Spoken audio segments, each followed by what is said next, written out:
here waiting for a few labels this week. Hello and welcome into episode 230 of The Checklist, brought to you by SecureMac. I'm your host, Ken Ray.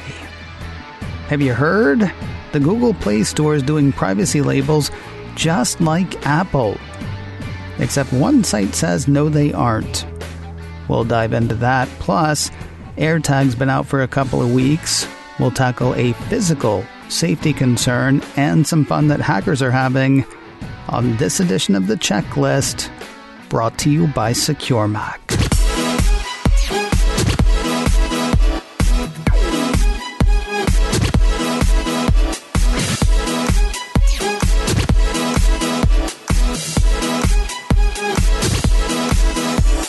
There are those who say, where Apple goes, Google follows. It's mostly Apple fans who say that. I've heard plenty of people say that Apple has lifted a ton of features in iOS from Google's mobile operating system, Android. Fact is, Apple and Google are two of the biggest tech companies out there. They're going to have similar ideas at times, and yes, each will borrow from the other. Apple lowered the commission it takes on apps from developers who make less than $1 million a year. Google followed suit. You could rag on them for being a copycat, or you could say, hey, that's good for lots of developers, so good. That was sort of my thinking last week when word hit that Google was adding privacy labels to its Android app store, Google Play. iDownload blog ran a piece that said the search giant would be adding privacy nutrition labels to its app listings. Now, we've talked a lot about Apple's app privacy labels here. In fact, checklist number 218, reading the privacy nutrition labels, was all about that. When Apple outlined its labels last year, it said on each app's product page, users can learn about some of the data types the app may collect and whether that data is linked to them or used to track them. That is a very bare-bones description. If you want to know more, checklist number 218, reading the privacy nutrition labels. So last week, Google pre-announced its own labels. Can't knock them for that. Apple announced its labels at WWDC 2020 last summer, but didn't take them live in the App Store until the end of 2020. Following suit, iDownload blog had Google pre-announcing an upcoming safety section in Google Play that will help people understand the data an app collects or shares if that data is secured, and additional details that impact privacy and security. Might sound familiar, as might this. The data is self-reported. Google admonishes developers, if we find that a developer has misrepresented the data they provided and is in violation of the policy, we will require the developer to fix it. Apps that don't become compliant will be subject to policy enforcement. It'll be a long time before that is an issue. Android's answer to privacy labels isn't slated to go live until the first quarter of 2022, but still, great. For a company built on gathering, packaging, and profiting on user information, this is quite the leaf to turn over. Except they may not be turning over that new leaf. Business Insider took a more jaundiced view, and I'm kind of glad they did. On the surface, the piece says it seems like a good thing for consumers that Google is following Apple's lead on prioritizing privacy. But there are a few important differences between Google's version and Apple's that make it clear the company isn't all about protecting users. Because Google is still Google, still a company that traffics in user data. The way Business Insider puts it, every move Google makes towards privacy still assumes a world where tracking is a given, and this new feature serves to continue normalizing that idea. Yes, developers will have to say what information is collected, but the piece says the focus will be on things like whether that data is encrypted or if the app needs the data to function. Business Insider looks askance at the fact that Google calls its labels part of a safety section, not a privacy section. While developers will have to make their privacy policies available, Nobody reads the privacy policy and everybody knows that. The way the piece puts it, it's almost as if the goal is to put so much information into the safety section that a user won't be able to tell what really matters, which is how much of their data and activity is being collected in the name of monetizing their personal information. The site praises Apple for the clarity of its privacy nutrition labels. You can argue that Apple's version doesn't give developers the ability to justify why they collect that information, says Business Insider. But for Apple, privacy is fundamental to the way it wants to operate the App Store. Is Apple holy and blameless? Probably not. Is Google evil? Pass. Here's what I will say. Nearly every site I saw carry the Google Play label story said Google planned to do what Apple has already done. I personally had worries about Apple's labels back in the day, to be honest. My concern was that consumers would know the labels were there and feel like they were safe somehow, simply because the labels are there. I will tell you, I have been about 50-50 on whether I read the labels before downloading a new app since the labels went up. The labels do nothing for us if we don't read them. And yet, I'll bet most of us don't read them, lulled into a sense of security simply because we could read them. And Google may be trading on that. Like the end-user license agreements we're all supposed to read, and nobody does. I won't say Google's labels are a con. I will say good labels are of no use if users don't read them. And Business Insider thinks Google's will be no good, even if users do.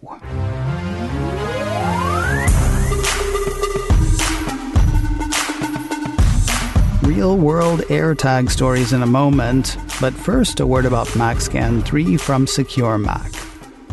Recent numbers from Canalys say Mac sales grew 16% in 2020.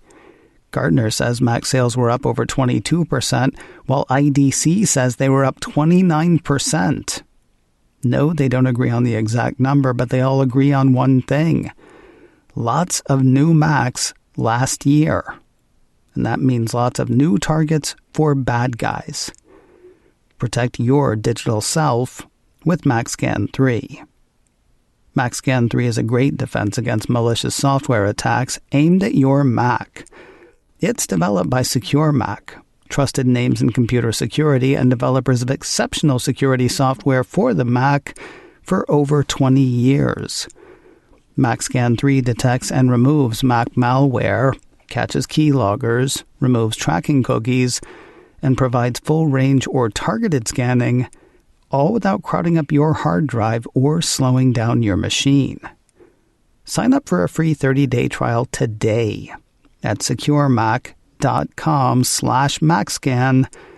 Then once you decide to buy for less. You can take a little off the cost of your subscription to MacScan 3 with offer code CHECKLIST. Try it first. Watch it kick those tracking cookies to the curb. Then when you're ready to buy for less with offer code CHECKLIST at securemac.com/MacScan. A few weeks back, we covered AirTag, Apple's device tracker made to work with the company's Find My network. Checklist number 227, playing AirTag, covered the device itself, some pushback Apple's gotten from other device trackers, and some concerns around privacy, including whether AirTag could be used as a stalking tool. Checklist number 227, playing AirTag, if you want to hear that. Now that show posted right before AirTag became available. Almost everything we knew about the device, we knew in theory, based on what Apple had told us, and not much else. AirTag's been out for a few weeks now, and some interesting things have happened since its release. For starters, a number of retailers in Australia have already stopped selling it. AirTag is powered by what's colloquially called a button battery. While AirTag doesn't just pop open, it's not the hardest thing in the world to get into. Press down on the shiny back of the unit, turn it counterclockwise, and you're staring straight at the battery, which, at that point, does just pop out. Small enough to swallow easily, and that is the concern of Australian retailers. Nearly 2 weeks ago now, the Australian chain Officeworks pulled AirTag off the shelves. Then a few days later, the retail chains JB Hi-Fi and Big W did the same thing, apparently for the same reason. According to a piece from Cult of Mac, staff at JB Hi-Fi stores have been told to pull AirTags from sale effective immediately. However, the reason was not specified. A manager at one store told Gizmodo Australia that they have not been instructed exactly as to why, but that it was due to a safety reason, and that JB Hi-Fi is currently working it out with Apple. Big W said basically the same thing, that AirTag orders had been paused while the safety issue is investigated. The batteries are small. How big a deal is this? Well, it turns out it's a pretty big deal. After making light on another show that I do, macOS Ken, I had a pediatric intensivist contact me to explain. According to him, if one of these batteries gets caught in the kid's esophagus, the liquid in the esophagus can create a circuit that can wreck the lining of the esophagus really quickly.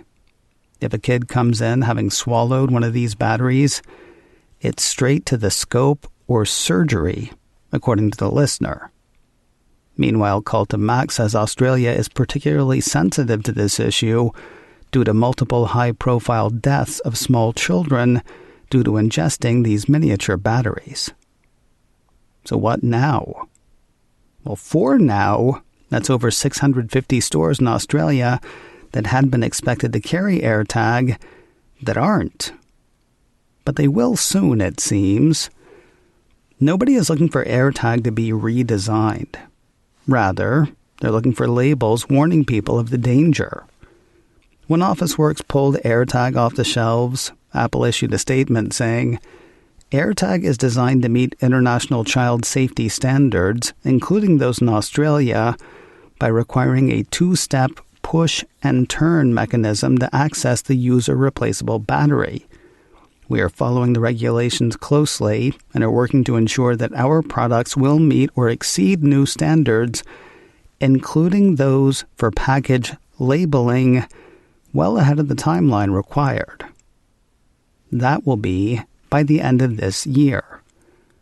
Cult of Mac says Apple is reportedly planning to update the AirTag's packaging and warnings in Australia to comply with rules coming into force in 2022.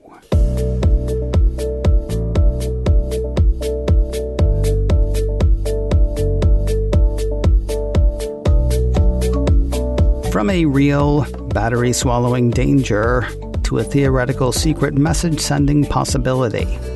I said on macOS Ken this week that AirTag is cool for a couple of reasons. First, the thing's just cool. Second, at $29 each or 4 for $99, hackers are using these things like hobby kits, taking them apart and seeing what they can do with them. In some cases, it's not much. iDownload blog ran a piece last week heralding the arrival of the first AirTag hack. The person who hacked it, one Stack Smashing, says the hack allowed for the AirTag's firmware to be dumped. Furthermore, it seems that the microcontroller can be reflashed and that it's possible to modify the NFC URL that appears in AirTag notifications to make custom messages appear on nearby iPhones. Sounds scary, isn't for a few reasons. First, iDownload blog says it appears that the logic board of the AirTag had to be gutted from its shell and attached to another board via wires to tap into specific parts of the device. Additionally, Stack Smashing said on Twitter that it took hours to hack the one they hacked, and they bricked 2 other AirTags along the way. So, not the easiest thing in the world to do, and not a terribly powerful device. No real danger, it seems, Just kind of fun. Now, the other hack I heard about also poses no danger, but the folks who found it say danger is a possibility.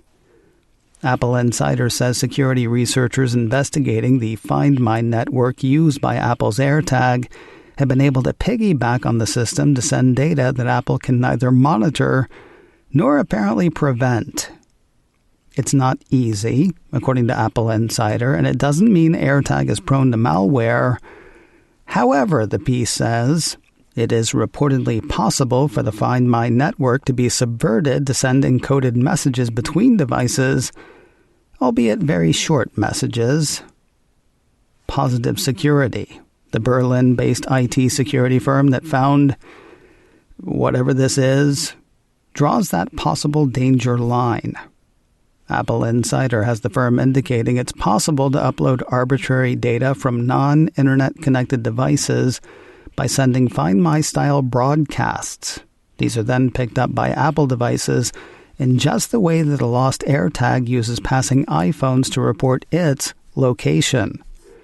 One of the firm's researchers says, since the finding devices cache receive broadcasts until they have an internet connection, the sensors can even send out data from areas without mobile coverage as long as people pass the area.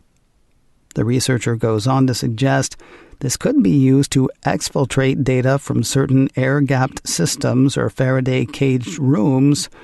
Devices within such spaces might be insulated from the internet, but they could conceivably pass data to an iPhone belonging to a visitor walking by.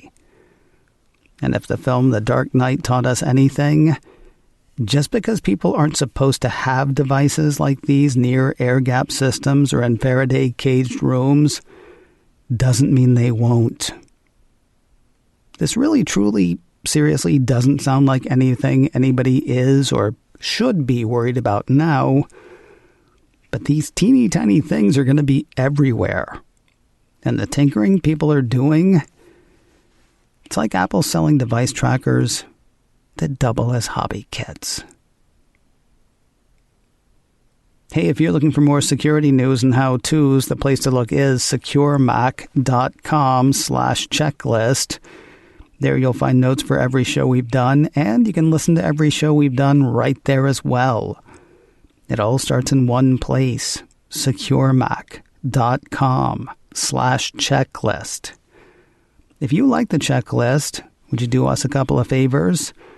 Review this show wherever you found it, and please tell friends and family about this show. We'd really appreciate it. If you have a question you would like to ask or a topic you would like to hear us hit, our email address is checklist@securemac.com. That address again is checklist@securemac.com. And if you can't remember that, please do remember this. You're listening to The Checklist, brought to you by SecureMac. And we'll talk to you next week.